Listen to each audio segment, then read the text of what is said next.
Afternoon, my friends. My name is Ming, and we are delighted today to have my friend Bob Storr with us today. Bob is John Kabat-Zinn, the founder of MBSR, calls Bob the go-to person for MBSR in all the West Coast, right? John says, if there's anything about MBSR, go to Bob. So Bob is the man, and I have a lot of respect for Bob for this and other reasons, besides being jolly and wise and amazing. Bob founded and directs the MBSR program in 5 medical centers in San Francisco Bay Area, including the El Camino Hospital in Mountain View and the O'Connor Hospital in San Jose. He lived in the Buddhist monastery for 8.5 years.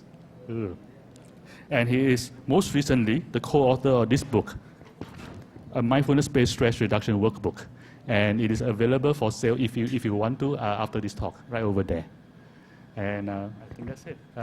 With that, please welcome my friend and our friend, Bob Storr.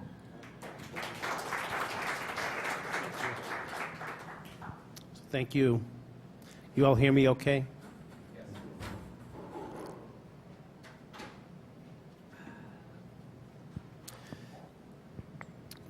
So, very nice to be here, and thank you for making some time out of your workday to come and hear about mindfulness, which is what I'll be speaking about today. And maybe I'll just start by sharing a little bit about my own personal journey. How did I end up becoming a mindfulness-based stress reduction teacher? And my actual journey began quite young in life when I had an experience when I was 4 years old. I was riding in the back seat of my parents' car, and I had this realization that I or anyone could die at any moment. It was a very powerful realization at 4 years old, and I brought this up to my mother and father, and they said to me very lovingly, "Don't worry, Bobby." It's called Bobby then. "Don't worry, Bobby. It's not going to happen for a long, long, long, long time." And I actually could tell by the sound of their voice that they were being very loving, and they were trying to protect me, but I knew what I knew, and what I knew was that they were not telling me the truth, because what I knew was that death could come at any moment to anyone. And that was a very shocking realization at 4 years old to realize this. And unfortunately to say, by the time I was 9 years old, I lost a younger brother who died of a disease. My best friend, Ellen, who lived across the street from me, I played with her every day, went into a diabetic coma and passed away one evening. And downstairs in a 2-family house that I was living in, my grandfather died of a heart attack. And so growing up, I experienced a lot of confusion and despair. What is this life? And this also coincided with the 1960s, and as you know, the times were a-changing, and the Beatles grew their hair long, and there was social unrest. There was lots happening. I grew up outside of the Boston area. Well, after graduating high school, and my sole purpose was to get out of high school because school didn't make any sense to me. And I decided that I needed to do something after discovering that my friends had all gone to college, and thought, well, maybe I should go to college. And so I ended up going to a school in the Northeast Kingdom of Vermont, a small state college. I was really into downhill skiing, and I thought, well, this would be a good place to go, right near a ski area. And started school there and was having a good old time partying, and after flunking out in my sophomore year and being readmitted back on warning, I decided, well, maybe I should take a look at what's actually on the course catalog and see if there's anything interesting there that I would like to take. And for whatever reason, very funny enough, there's this course called Hinduism, Buddhism, Taoism, and Zen. I had never taken a class like this ever before in my life, and I figured that I had nothing to lose. I'd had experiences growing up in Boston with the Orient Chinese restaurants, ironically enough, and there was a very different feel there, and I was allured to the East in many ways, not only with the food, but with the art. And so I took this class, Hinduism, Buddhism, Taoism, and Zen. And when I went into the class, I was shocked to discover that my professor was sitting on top of his desk in a full lotus position. Now, I had never seen a professor like this before. Most of them had suit jackets and ties, and they were pretty straight and pretty uptight. But this guy was sitting on top of his desk in a full lotus, and he began talking. And when I was listening to him, I realized and sensed that he knew something that I didn't know, and I wanted to know what he knew. There was something about him. I never met a person like him ever before. And we began studying the Tao Te Ching by Lao Tzu, the way of life, and I just fell in love with the Tao. And I never realized that people thought about life in this way. My education thus far was about reading and writing and arithmetic, and it made really no sense to me, and when I look back on this, I was really in a place of a lot of despair and confusion. I was very lost and didn't even know that I was lost. That's how lost I was. Well, after reading the Tao Te Ching and coming across epigram number 47, where it said there's no need to look outside your window, for everything that you need to know is inside you. And when I read that, it was this almost like a redwood tree hit me over the head and woke me up. And I recognized that I had been spending most of my life looking outside of myself for answers, and that if I wanted to know anything, I needed to begin to look inside here. And that really began my journey of meditation, which is now over 35 years ago. Kind of amazing when I look back at it at this point. That class began a journey, a spiritual journey, if you will, for me, and ended up moving to San Francisco and going to graduate school in counseling psychology and getting introduced more formally to Vipassana, or mindfulness meditation. And from there, that led me to studying with a teacher, and she said, why don't you come with me to Burma and meet my teacher, Venerable Tongpulu Sero, who was a Theravadan forest monk. Burma is now called Myanmar. And so on November 9th, 1980, I embarked on a plane to Southeast Asia, to Burma, to become a forest monk for a temporary period of time. Life is very different in Burma. And the life of a forest monk is a lonely life, but it's a very powerful life of very intensive meditation practice. And I really loved that life for the time that I was there. Then we moved, we were invited to come back to the United States, and we brought our teacher, Tongpulu Sero, and we founded, with a group of us, a monastery in Boulder Creek, right here in Santa Cruz County, not too far away, and started a monastery by Big Basin State Park called Tongpulu Kabaye Monastery, and I ended up living there for over 8.5 years, practicing very intensively. After leaving the monastery, entering into the advanced practice, getting married, having 2 children, makes the monastery look easy. I needed to get a job, and I was fortunate enough to get a job working at the Cabrillo College Stroke Center in Santa Cruz, working with people with strokes and Parkinson's disease, multiple sclerosis, other orthopedic and neurological conditions. And my job being hired there as a counselor was to teach meditation, relaxation, as well as interviewing prospective new students and so forth, assessing students. And I began to teach mindfulness at the Stroke Center. And I used to get feedback from various students saying, this mindfulness is really helping me. And I remember this one old lady saying, yeah, this mindfulness is really keeping me out of a nursing home. And I said, what do you mean? And she goes, look at me, I'm an old lady. I got to pee in the middle of the night, you know? And every night I have to get up and I have to walk to the toilet. And so when I walk to the toilet, I'm mindful of lifting my foot up, moving it forward, placing it down. I'm being mindful of each step, because if I'm not mindful, I'm going to end up falling and breaking my hip and ending up in a nursing home. She had had a stroke, so she was very unsure on her feet. And I would hear many other very practical aspects of mindfulness, bringing it into one's life for health and well-being. While I was at the Stroke Center, I was sharing some of my work with an ex-monk friend of mine that sent me eventually a book called Full Catastrophe Living by Dr. John Kabat-Zinn. And I read this book and I said, oh, I can't believe it. Somebody's created a whole program based on mindfulness and working with stress, pain, and illness. I want to do this. And I wrote John a letter. This was back in 1990. And a couple of weeks later, John called me on the phone and thanked me for writing him the letter and inviting me to come to UMass Medical Center to meet with him and see the center. And as my family's from the Massachusetts area, it was actually in a couple months later, I came to the UMass Medical Center. This was all before John became much more famous in 1993 when Healing of the Mind was featured with Bill Moyers. He's got very busy since then.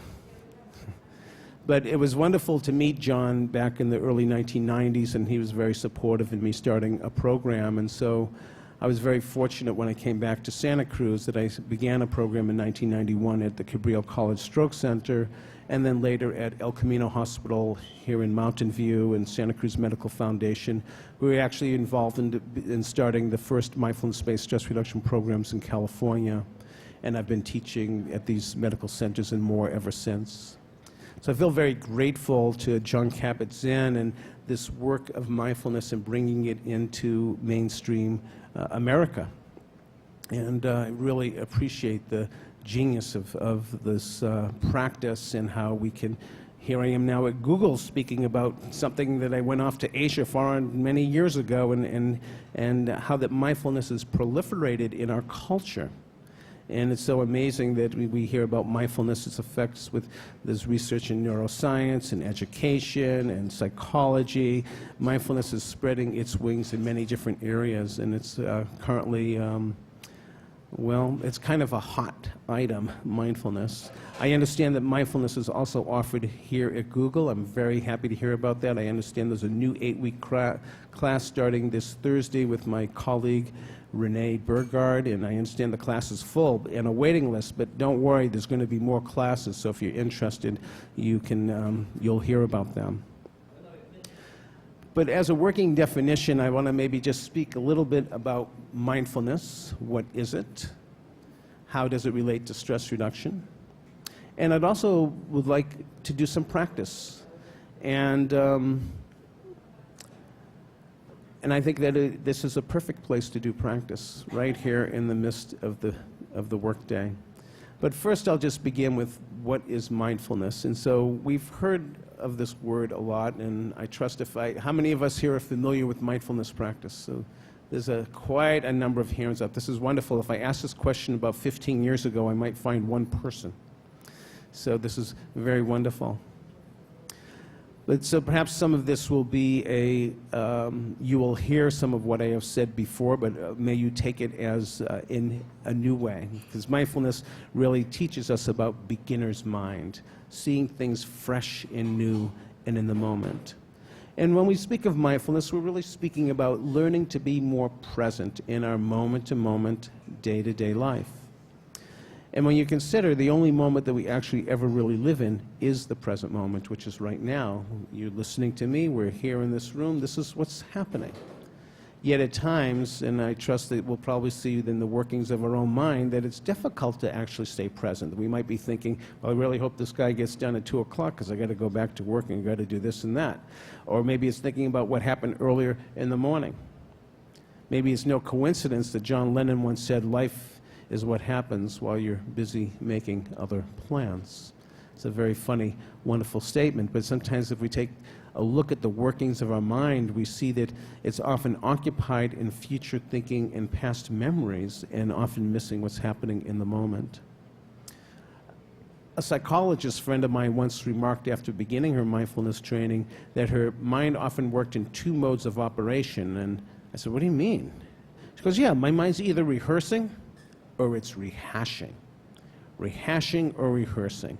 I love that. And when you think about all of the energy that we put into rehearsing about future, rehashing about the past, if we could actually bottle that as an energy source, we would have no energy crisis. We are so much of the time living somewhere else other than this present moment. So in mindfulness training, we're training ourselves to be more present in our moment-to-moment, day-to-day life. For those of us that are perfectionists, you can forget about it right now, about being mindful every single moment. And if you approach it that way, it'd probably be maddening and you'd probably end up quitting. But if we can bring more mindfulness into the moments that we have and make it a practice, we'll find that our mindfulness will begin to grow. Mindfulness, again, is this quality of being present. There's actually two types of practices in mindfulness. But even before the two practices, we would say it's a way of life. But it can be practiced formally or informally. Formally is taking time out, whether it's 5, 15, 20, 45 minutes of doing a very formal practice, the mindfulness of breathing, or a body scan meditation, or a sitting meditation that expands the field of awareness to listening to sounds, body sensations, mind states. These are all formal practices of mindfulness where we're still and we're really going into the body and mind. The informal practices of mindfulness is learning how to be more mindful in our everyday life. There's so many moments that we, different activities of day-to-day living that we're doing every day that are often doing unmindfully. So for example, like when we're eating, let's be mindful that we're chewing and tasting and swallowing. When we're showering or sitting on the toilet, let's be present to that. When we're having a conversation with someone, why not actually really be there and listen to what it is that they're saying? And if we're walking down the road, being aware that we're walking down the road. If we're driving, being aware that we're driving. So many different activities of day-to-day living are often going unnoticed because we're so much thinking ahead about the future or going back in the past. And so in our mindfulness training, developing as a way of life, we're working on trying to be more mindful of what we're doing from moment to moment, as well as the formal practices. We may find that practicing this mindfulness in our day-to-day life can really, in many ways, help to build our efficiency of work and also some precision, and also learning how to take care of ourselves. I sometimes have a little acronym, and I actually put it on the board behind me. And the acronym is called STOP. And we invite people during the day to practice this. So S stands to stop for a moment. Even in the midst of your workday, I have a friend of mine that has a computer on her desk, like probably many of us, and she has a program for once an hour, all of a sudden will come the word stop. And in that moment, she'll take 1 minute, she'll stop, and the T stands to take a breath in and a breath out. Maybe we can do that right now. Stopping, taking a breath in and a breath out. Observing for a moment, how are you feeling physically, mentally, and emotionally, and acknowledging what's present.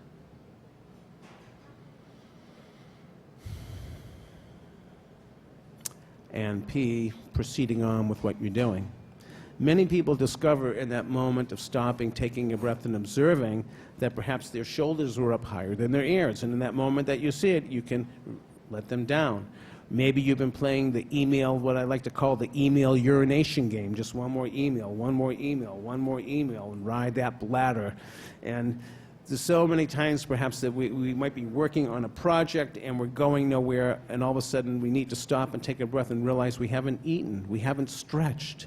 And then we take care of ourselves in those brief moments, recalibrating, taking a snack, going for a walk, going to the toilet, whatever it is that we need to do. And all of a sudden we're feeling refreshed again. We're feeling more clear, more centered. So our practices of mindfulness can be very, very helpful to help recalibrate us during the day. So it really would invite you all, even in your work days here, can you take a few moments every now and again to stop, to take a breath in and a breath out, observe and acknowledge how you're feeling physically, mentally, emotionally. How am I feeling in my body, my thoughts, my feelings? And acknowledging what's present, and then P, proceeding on with what it is that we're doing.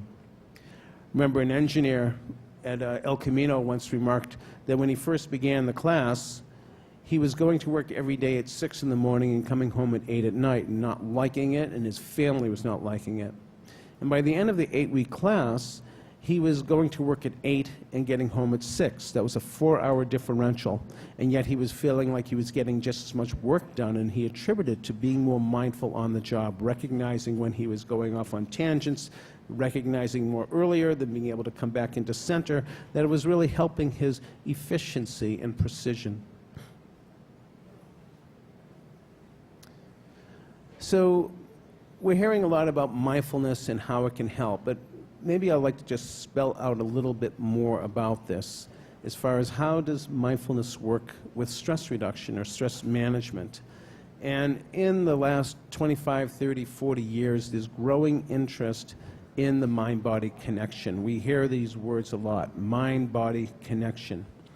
Neuroscientists are very interested in the mind-body connection in that what is this connection between our thoughts and our emotions and our physiology, our bodies. And it turns out that neuroscientists have begun to chart out various neural pathways, connections between our thoughts and emotions and our bodies. And that our thoughts and emotions, of course, are made of chemicals, electrical aspects that begin. There's a communication between our thoughts and emotions in our body. These are found in the neural pathways. There's actually a very interesting book called Molecules of Emotions by Candace Pert that goes into some of this. It's quite interesting. But the evidence appears to be very overwhelming of this mind-body connection, that our thoughts and emotions are connected with our body.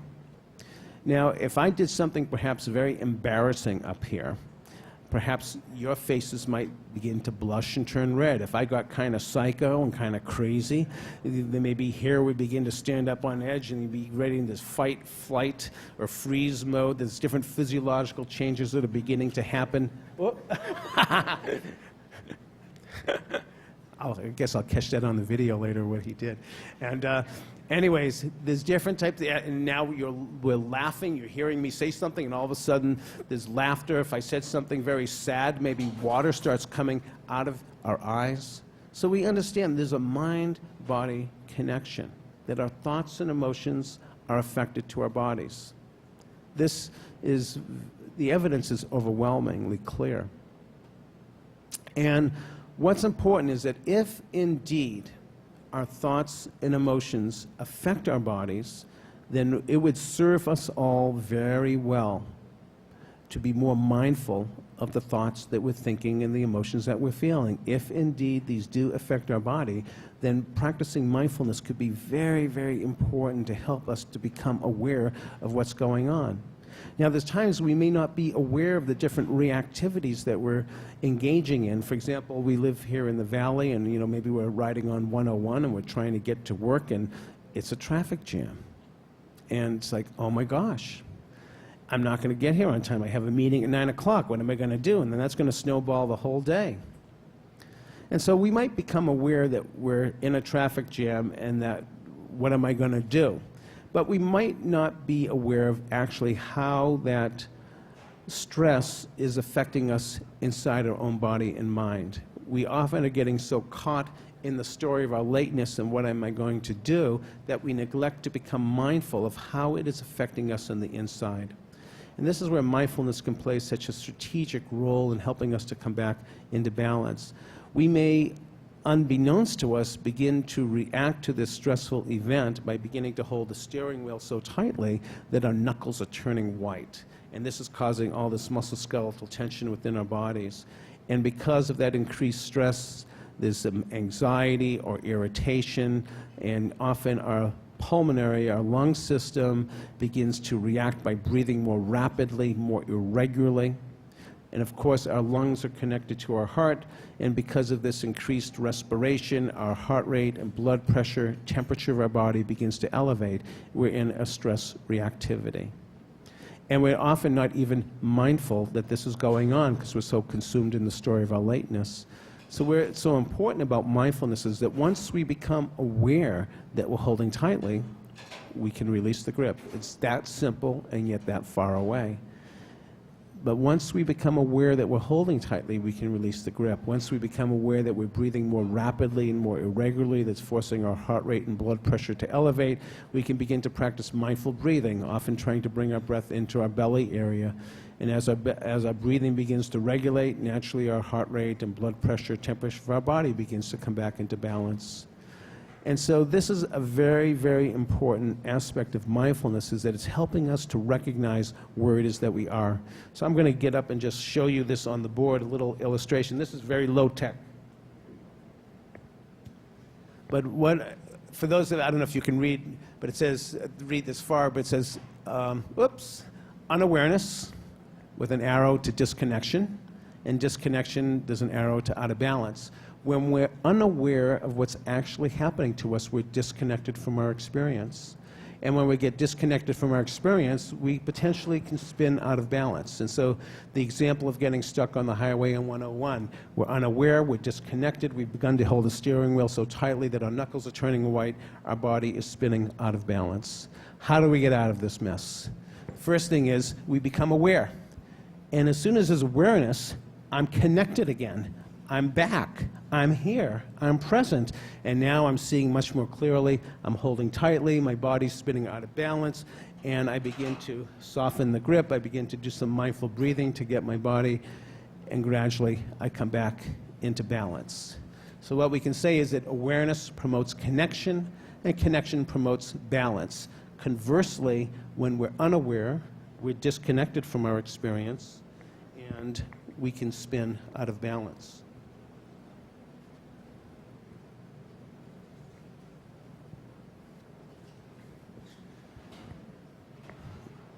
It's difficult to change our ways, our patterns. Often we become habituated in certain ways of reacting to stresses or different events that become conditioned responses, conditioned reactions, I should say.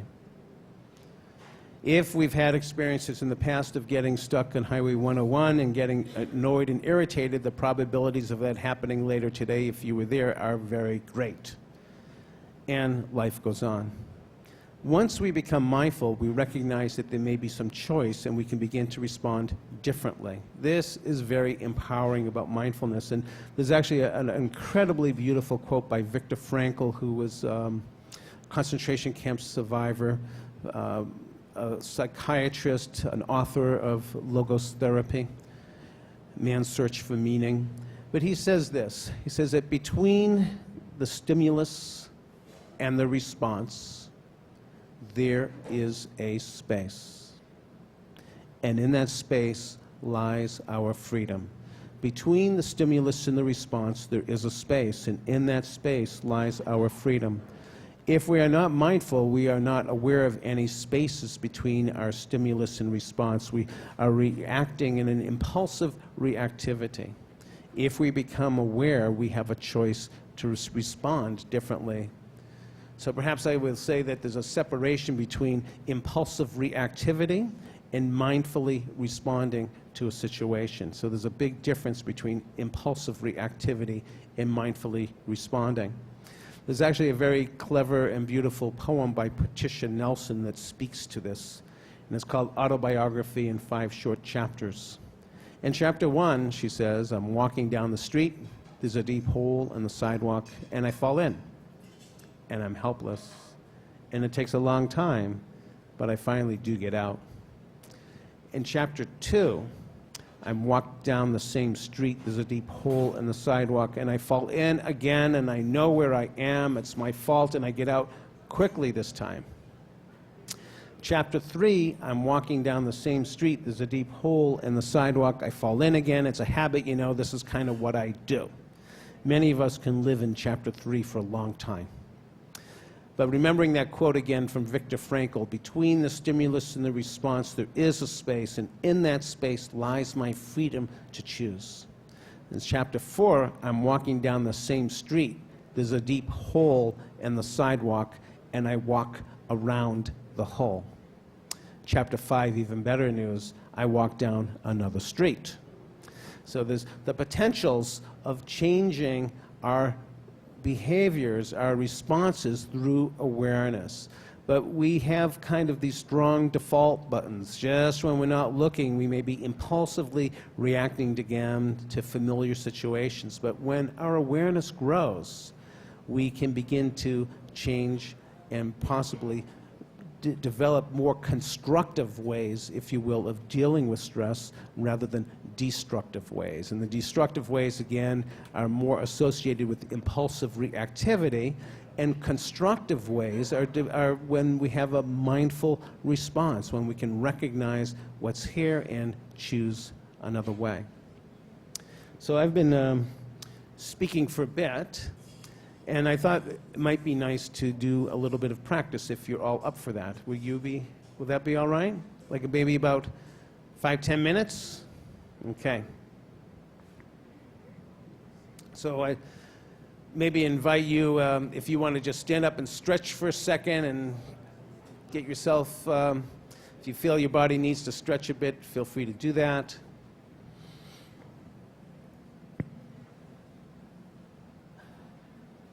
And then whenever you're ready to come back into a sitting position.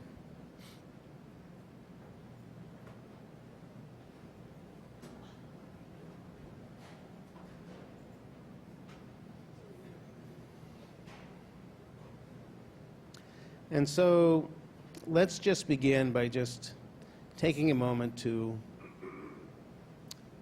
just acknowledge that we're going to take some time here just to be present with ourselves in the midst of the workday.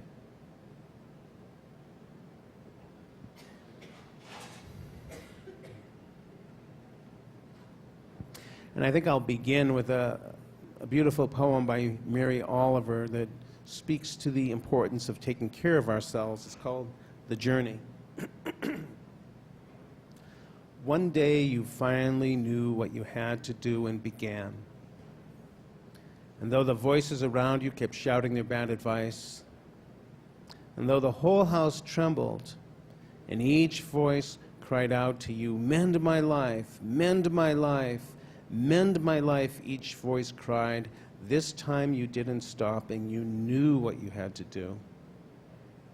And though the wind pried with its stiff fingers and the melancholy was terrible, it was already late enough, and it was a wild night. And the road was full of fallen branches and stones, and little by little, as you left their voices behind, the stars began to burn through the sheets of the clouds, and there was a new voice that you slowly recognized as your own. And it kept you company as you strode deeper and deeper into the world, determined to do the only thing you could do, determined to save the only life you could save. And there was a new voice that you slowly recognized as your own, and it kept you company as you strode deeper and deeper into the world, determined to do the only thing you could do, determined to save the only life you could save. So taking some moments now to become mindful and just begin to check in, feeling your body, sitting in the chair, feet on the floor, becoming connected to the body. And begin to just acknowledge what you're feeling in the body physically. Lightness, heaviness, any aches, itches, tingles, tiredness, maybe fullness from lunch. Checking in with the body and acknowledging what's present physically.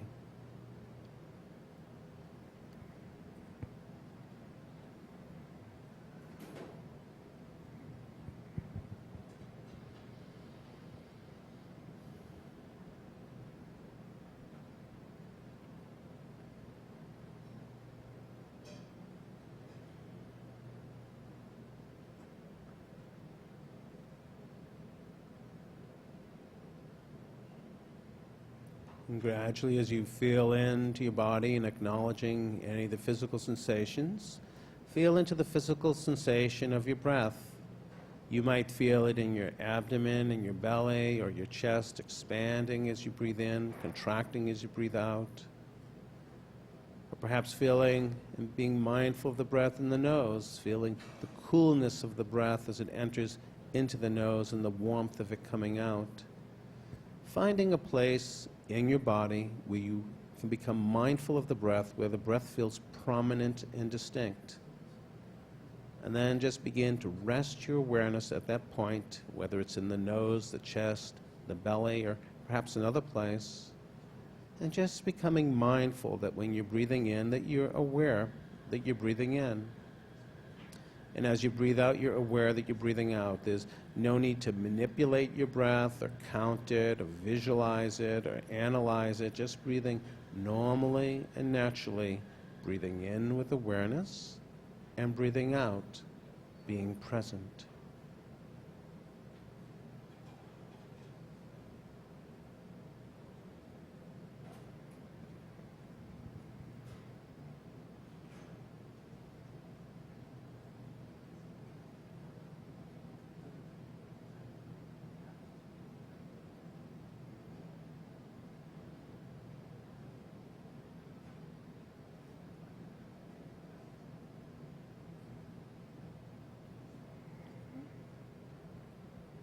And it's inevitable that our minds may wander off into some future thoughts or past memories, and when you become aware of that, acknowledge where you went, and with great patience and kindness, coming back to the breath in and the breath out.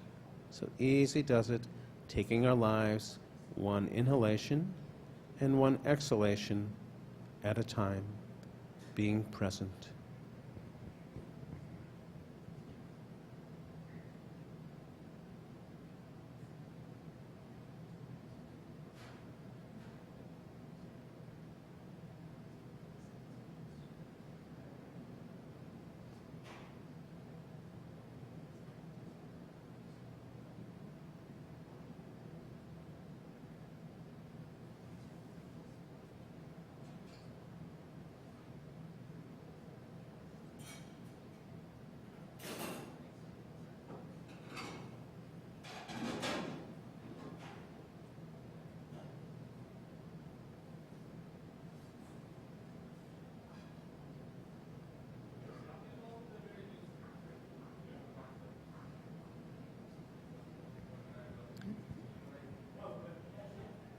You're welcome also, if it seems like the sounds are becoming prominent, to let that be part of the meditation, and you can just shift to hearing, just listening to the different sounds in this room, and noticing their ephemeral nature, that they arise and they pass away.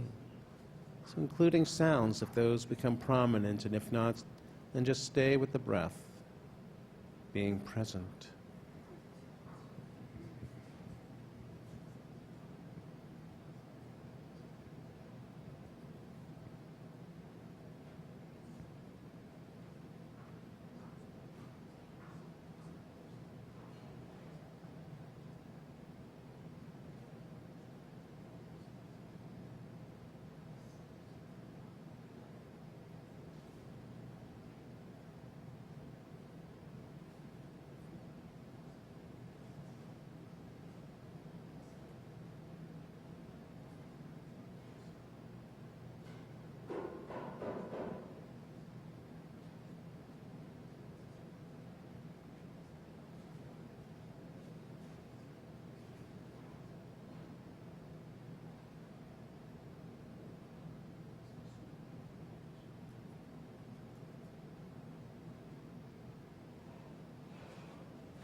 And now letting your awareness begin to expand to just the sense of checking in with yourself. So we've been feeling into the body, the breath and sounds, and letting yourself just begin to acknowledge any thoughts and emotions that are coming in awareness.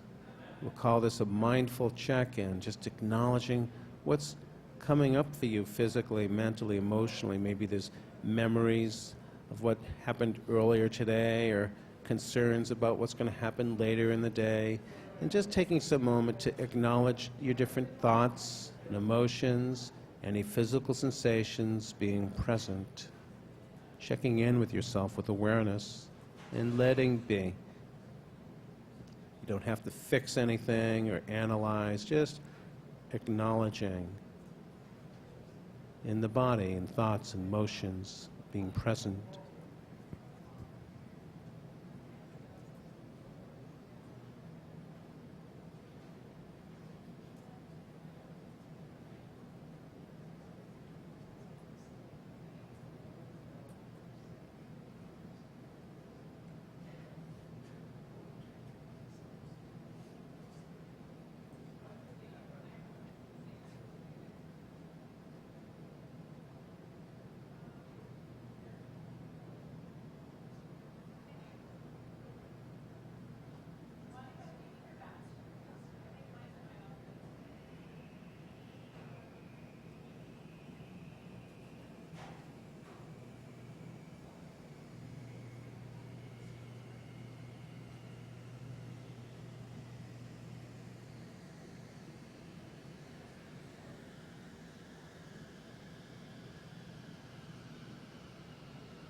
Now, as we come towards the end of this meditation, bringing awareness into the chest and into the heart area.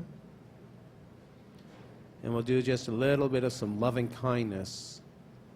In our mindfulness practice, we work with two types of meditations: insight practices of mindfulness and the heart practices of loving kindness. One of the insights that we sometimes get when we're practicing mindfulness is how hard we can be on ourselves and judgmental to ourselves and to others. So the loving kindness is a beautiful practice. It softens the hardened heart.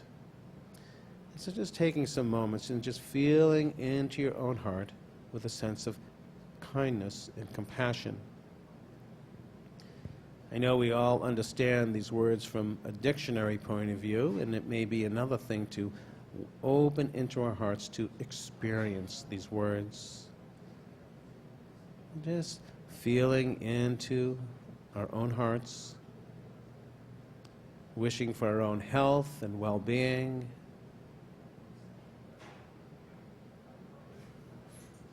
May there be reconciliation with our past that meets the present moment. It's all led us into this moment. May we be at peace.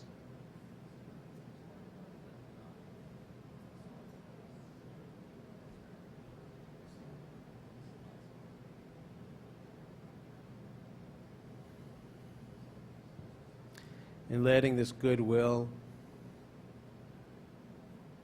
extend outwards to those of us here in this room and in this building, into this Google campus. Everyone here at times experiences the 10,000 joys, the 10,000 sorrows of life, spreading this goodwill to all of our fellow human beings throughout this world. May all beings be at peace.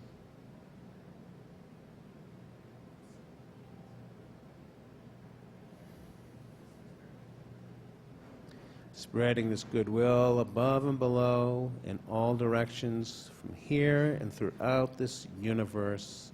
May all beings without exception be safe and at peace.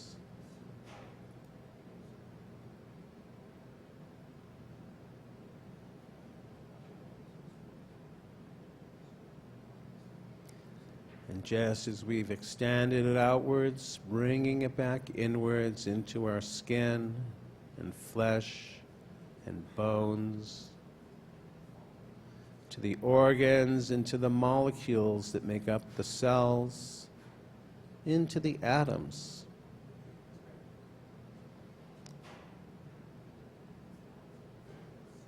Bathing ourselves in the heart of loving kindness, may we be at peace. May all beings everywhere be at peace.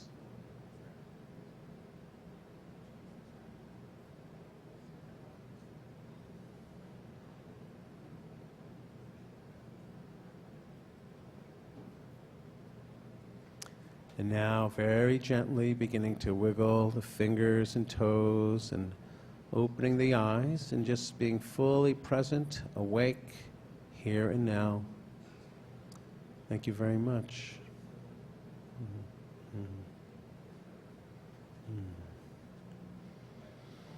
So we have a little bit of time for any questions that you may have. So we'll have a little period here, and maybe to help work your vocal cords again after having some silence for a bit, maybe taking a breath in and stretching up and giving a nice inhalation and a sigh. Hear your voice. Ha.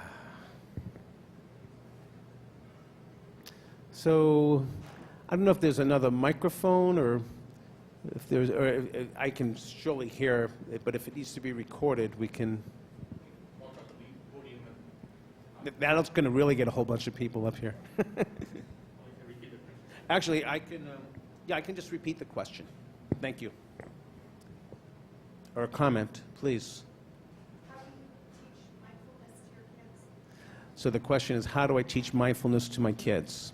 So there's an old saying, don't be a Buddhist, be a Buddha. And so I say that in the sense that my wife and I try to live by example. So we don't necessarily try to force feed them meditation and mindfulness, but live by the example of living it. And also, of course, they have to find their own way in life.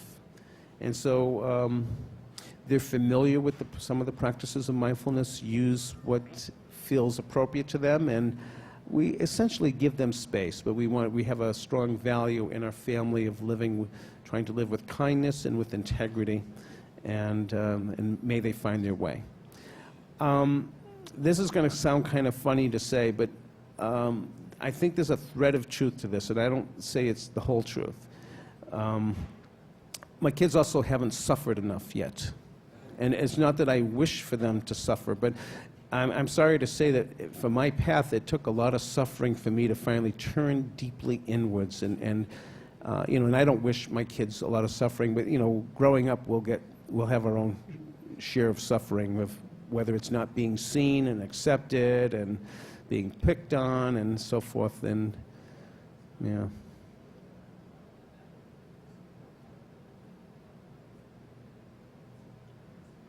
Anyone else, or comment, please?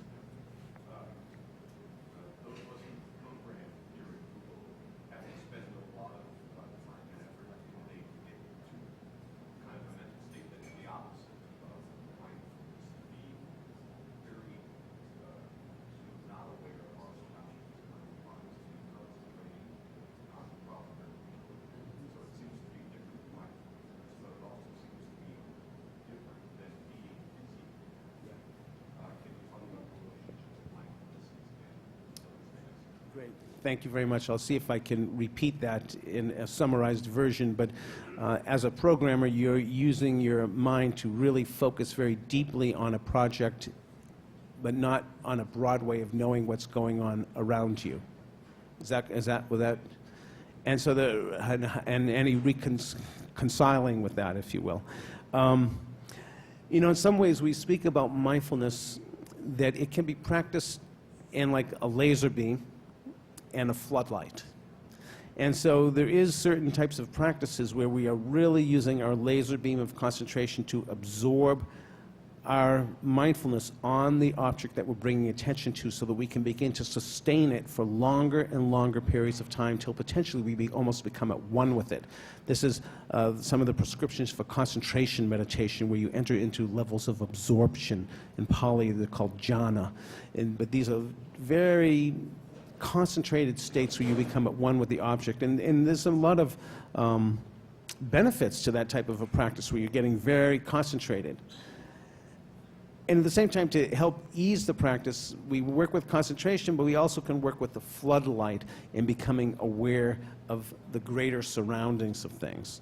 And, I can appreciate as a programmer really the least distractions and the more absorption into what you're doing bears good fortune, good results. And, I think what we would say is, can you remember from time to time that there is a body here, and it may need to stretch, go to the toilet, need to eat, needs to do what it needs to do.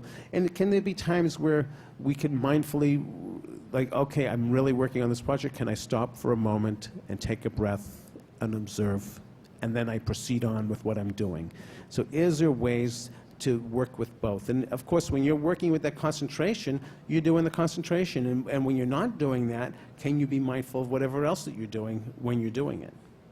But I think it could be helpful in the spirit of self-care to check in with yourself from time to time when you're in that real incredible phase of, really in your project, to every now and again to stop for a moment, just kind of, like a meteorologist, kind of check the weather, like what's the temperature, where's the wind coming from. There's some sense of getting a sense of what's going on in your own body and mind. You might find in the long run that's going to be a greater recalibration to even go further into your project because your mind is more sharp and more clear and more refreshed.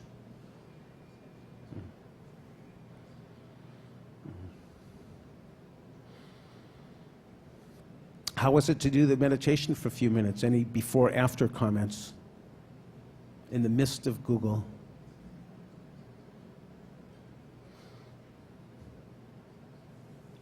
Please. So, I tend to do the same thing with the computer when I'm working. Mm-hmm. And I've been taking some of the classes that are offered here. It generally helps me be better when I then get back to the phone.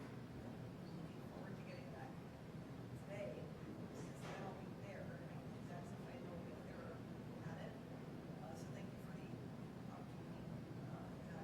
I did have one question. Please. You were mentioning working with stroke victims, generally with people who were themselves trying very hard to recover. Have you worked with people who are kind of in that loop where they don't see any way out? More with depressive psychosis, they've been stuck there. This is just what they do, chapter through. Have you worked with those in terms of getting them out or finding their own way? Absolutely. Many, many people. And I think what's very powerful is the recognition that there is another way of seeing.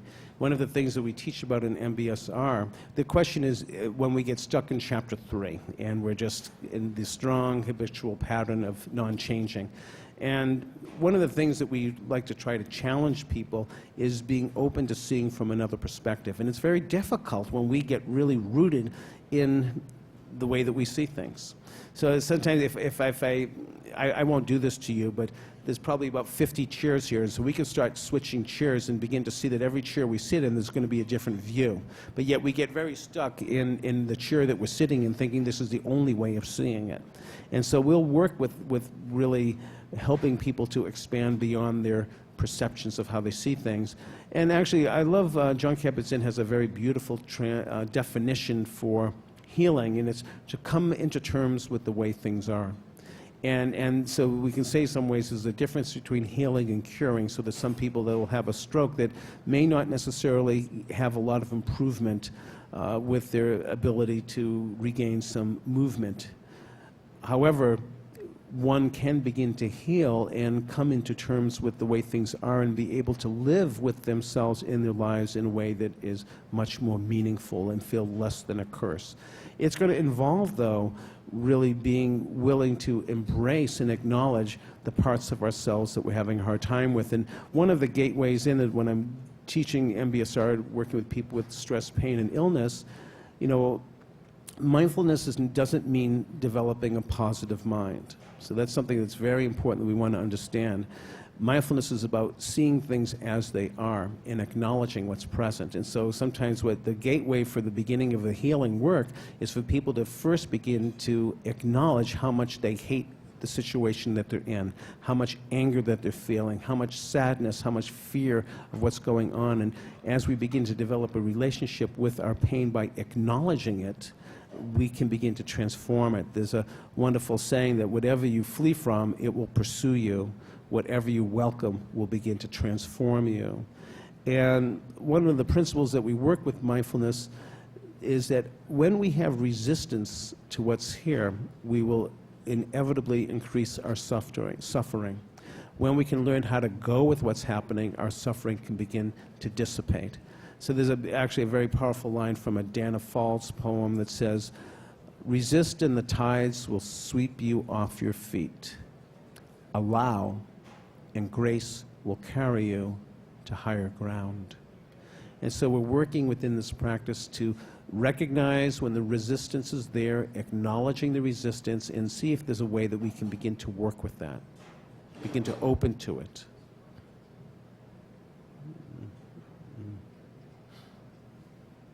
So our time's just about here. One more, please. Asking for your perspective as somebody who grew up in the West, you know, went through schooling and higher schooling and all that. Then, how do you relate between that and then like going off in the woods and being a monk and meditating for extreme amounts of time? Like I took the MBSR class the other day, and I found it's really, really helpful. And I love the meditation practice and trying to keep it going in my life. But you know, it's like a piece of it's a very small piece of my day, and I think of it as sort of helping me with the rest of my real life in some sense. But I don't understand the sort of life where it's mostly about the meditation. It's like, you know, brought in we want to be productive, relate and all that. So how does that work for you? The question is, I'm not sure what the question the question about productivity in the West and and finding that the mindfulness class is very helpful in applying to the rest of one's life. But what would it be like to be in a monastery? Well, And how do you, what was your view of a life that's mostly about meditation and sort of inner life as opposed to outward? well, actually, so what's my view between both worlds? And to be very honest,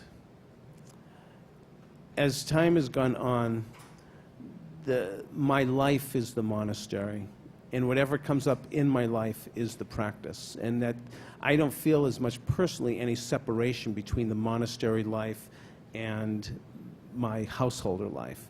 I can no doubt find a lot of different dual reasons why one should be better than the other, but ultimately speaking, I really recognize it's really one and the same as actually another one of John Kabat-Zinn's book is wherever you go, there you are. And so wherever I go, there I am, no matter whether I'm in the monastery or sitting here in Google or driving on Highway 101, this is it. Here I am. And how can I work with this practice to be present to wherever it is that I am? That, to me, is where the rubber meets the road. And there is times in my life where I have spent, no doubt, many years in intensive meditation practice, and that has been incredibly beneficial, something that I feel so immensely grateful that I had that time to do that. I hope actually again to take off for about a year and do a year-long retreat. I feel like there's times of going in and times of going out, but ultimately speaking, our life is the practice. And when we get that, then everything that comes up in our life is part of the practice. And so that is wonderful. So and I'm not saying wonderful in a peachy, cushy way, because sometimes we come across things that are very difficult. Actually, about 13 years ago, I nearly died of flesh-eating bacteria and necrotic fasciitis. And I was incredibly grateful that I had this practice to work with that as it was arising. And so we find that we can bring this practice to all types of situations. Well, I want to honor our time. It's just about, it is 2:01 to be exact, at least on my watch. So I don't want to keep you. I want to thank you so much for your time and interest in listening and heart here. And I wish you well. And I want to personally invite you every Thursday of the year except for Thanksgiving. We have a free drop-in group at El Camino Hospital for meditation on Thursdays, 5:30 to 6:30. This is a free ongoing drop-in. If Google doesn't have a drop-in weekly, you're welcome to come to El Camino and sit with us. And you can look on my website. It's mindfulnessprograms.com. Thank you very much. Wish you all well. Have a wonderful day.